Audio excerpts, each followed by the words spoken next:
My older sister called and kept asking questions and kept wanting to know how everything was going. She had left because my mom lied to her, and she's like, you know what, it's not worth it to me. I have my step family, I'm going to take them. And I said, okay, this is my chance to have a family, I'm going to give it my all. I'm going to see what happens and see how it goes. And we got in a fight, and I started crying, and my little sister comes down the stairs and says, Daddy, you need to go fix Sissy. She's crying. And she's 5, so she doesn't understand what's going on, she doesn't know anything. And I get down the stairs, and my mom and my dad both give me a hug and say, we love you, we're here, we've got your back. We might not have your back before, but we got your back now. We've been through counseling, we know what we want, and this is what we're going to have. I said, okay. I had written, Kayla probably knows this, probably seen it. I'd written on MySpace that if my dad could adopt me, I'm sure he would. And I wrote this very long message and just poured my heart out to people on MySpace. And my family never saw that whatsoever. And I'll never forget, January 8th, 2008, LSU playing OSU in the BCS championship. I believe LSU won that game.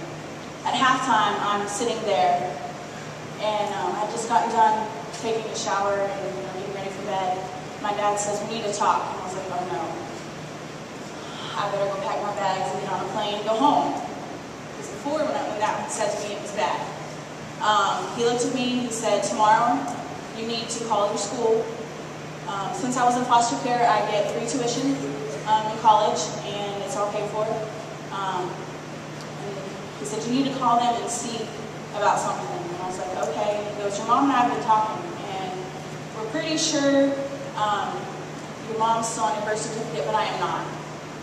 And he said, I know I had no help in birthing you and raising you, but you are 20 years old, and you deserve a father just like everybody else. And I have loved you since you were 7, the day that I met your mom. And she told me about you. I've loved you ever since then. And I said, okay, what are you getting at? This doesn't make sense to me. And he looked at me and he said, I want to be your dad. And I don't want to just be your dad on paper. I want everybody in the world to know that you're my daughter. And I cried because I was so happy. I couldn't believe what was going on. It was amazing. And I called the next day and I talked to Lynette. I said, Lynette, is this going to change anything? Can this happen?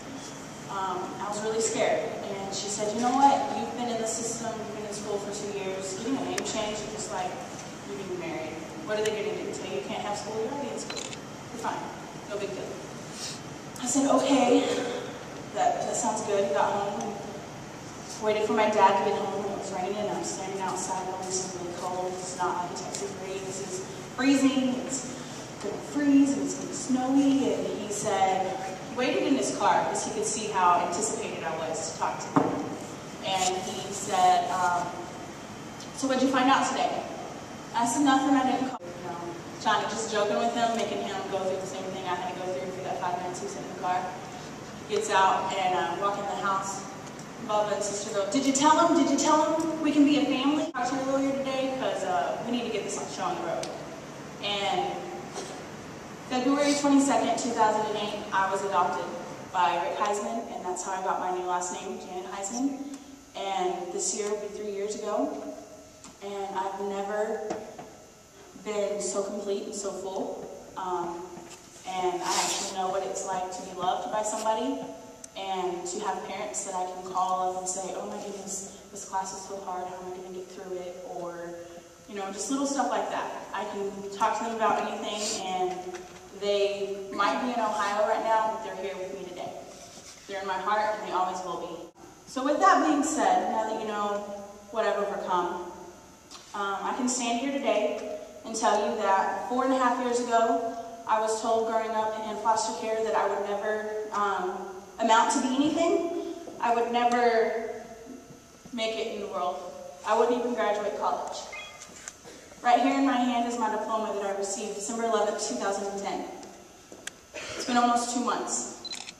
And it's the greatest feeling in the world to come from so far and to achieve so much. Not only that, I'm one of the first in my graduating class to be in grad school. And you can ask Kayla. She knew back then that I would make it. She's been my best friend for 12 years, and I'm really glad she's here today. And I just kind of want to speak a little bit about respect. I was known as the goody two-shoe because I was scared to get in trouble. I never did anything. And a lot of that is because I was taught at an early age to give your all into everything and to respect your elders and respect those who teach you. And I'm really glad Coach Johnson's standing right over there because my senior year I quit basketball. I thought that I was better than what he thought, and I thought I deserved more than he was willing to give me, and so I quit. I learned not too long ago, and I bet every single one of you who has ever been coached by him can tell me what is the one thing that he teaches. What is out there when you're running that cross-country course? What is drawn on that course? You want me to tell me? Don't be scared. Valerie, do you know? It's a heart. Because he always told us from the day that I met him and was under his coaching to give your heart no matter what happens, no matter how good you are, no matter how good you think you are, no matter how good your opponents are, give your heart. And I didn't give him my heart my senior year. Part of me regrets that, but part of me doesn't because I learned a lot since then. And I'm really glad that you're standing there and I can tell you thank you. It's been amazing and I've learned a lot from him that he probably doesn't realize that I've known and that I've learned. But he's a phenomenal coach and I'm really glad every single one of you girls can be coached by him. Miss Knowlton and Miss Bradley, I'm going to call you out too.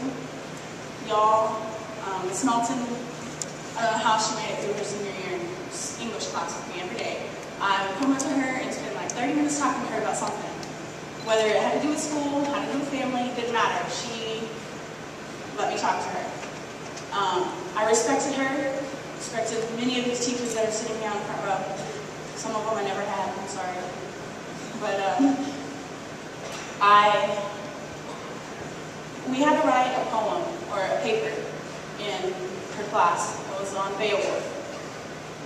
We had to do compare and contrast, and we had to pick a modern day hero. Little did I know I was somebody's hero in that class. I had no clue. I always gave my heart. I always tried my best, did my best no matter what task was in front of me because I've always been told, you're never going to make it, you're never going to do anything. And I want to prove them wrong. In fact, at my commencement speech, or my commencement ceremony for graduation, our speaker said the best way to get a Texan to do something is tell them they can't. For this Texan, that's been my life. I've been told I would never do anything, and I'm going to prove them wrong. So, this person wrote about me. I had no clue she wrote about me until close to graduation. She said, Janet, this is your graduation gift from me. You need to read this. And I was like, you wrote a paper about me, cool, no big deal. After I found my family and got back with my family, I was making a scrapbook and I came across this. And I was able to truly understand the meaning of what it was like and the impact I had on kids in high school, not knowing it. She talks about how people are jealous and people, my reputation was challenged by others who are jealous or didn't like the person who I was. I didn't strive to be the most popular in school. Yeah, I tried out for cheerleading every year because people told me I'd never be a cheerleader. And you can ask Miss Watson, I was never a cheerleader, but I was a mascot and I was one of the best mascots we've ever had. It's a little bit of me boasting, I'm sorry, but I was pretty cool. I did flips and had fun and jumped up and down and learned every single mascot or cheerleading chant and dance and cheer, and I acted like I was one of them.